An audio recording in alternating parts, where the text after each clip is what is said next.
Asia Down Under today, a program of color and fashion. Chrysanthemums put on a bright, vivid show on their big Judgment Day. The bright, colorful clothes of designer Natalie Chen. And Fashion on Ice, a super cool way to whisk up some funds. But first, the dreadful blood is finally over. On the 16th of May, President Mahinda Rajapaksa declared victory against the liberation tigers of Tamil Elam. It was a war that left an estimated 80,000 dead and hundreds of thousands homeless. Glenna reports on how Sri Lankans in New Zealand have reacted to the end of the war.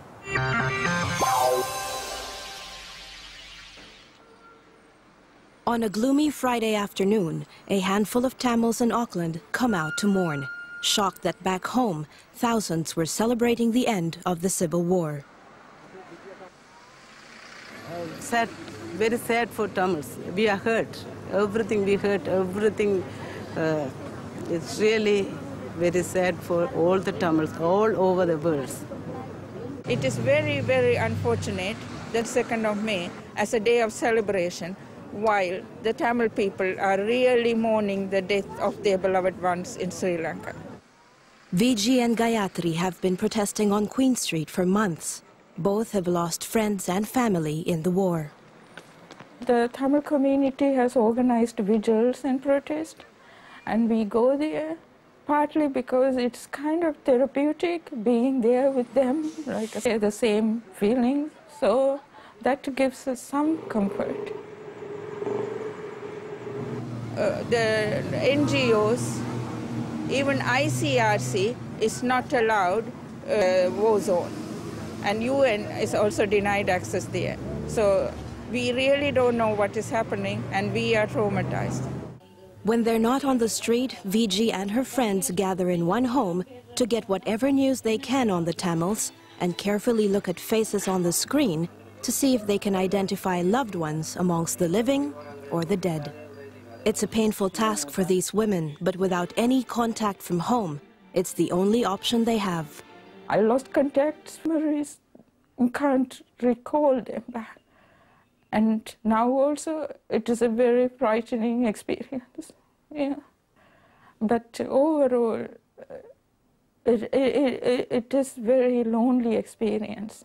And I feel very, very helpless.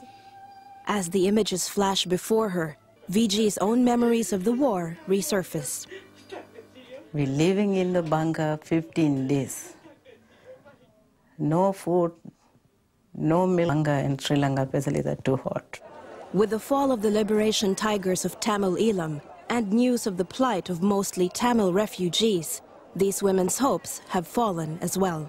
So Tamil Elam is kind of our hope, our faith to live with dignity and to live as human beings. I thought government never stopped them. They have too many people there, no food, no water, and no cloth. Even one cloth they're wearing 4 months. Many people are injured, no medicine. In Parakrama Vijayaratne, a Sinhalese retired commander of the Sri Lankan Navy. He lost his brother, a brother who practically raised him since he was 10.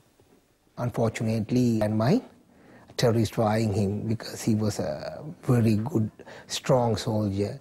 So he got caught to a landmine and he died there with another 2 or 3 officers. Suddenly I got a missed call from my boss. So when I went in, he said, Pat, your brother's situation is very bad. I knew that something has gone wrong. When he said bad, I didn't want to ask him. Then I told him, sir, is he dead? He said, yes. At, as he is called by his friends, has a very different life in New Zealand. Here he is a part of the New Zealand Sri Lanka Foundation. A wife losing a husband, that doesn't mean Tamil or Single, it's for everybody as a Sri Lankan. And I wouldn't like was laid down, it's gone. If not, it will come up again in a different form. This everybody knows about it. Since the war is just finished, so the anger with the Tamils time to come will be okay.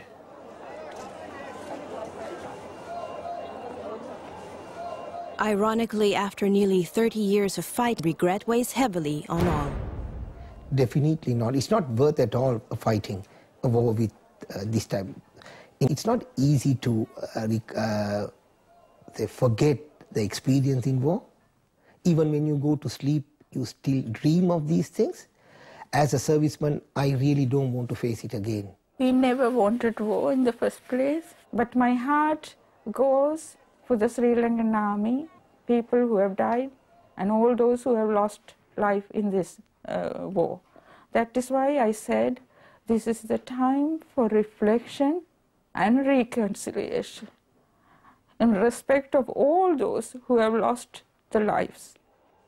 The latest information reveals some 280,000 refugees may be held in the camps for up to 2 years as government seeks out possible Tamil tigers. But food and medical supplies are running low, and with international aid restricted, the fear is even more civilians will die. The local Tamil community vows to continue their protests until something, anything is done to help their families and friends.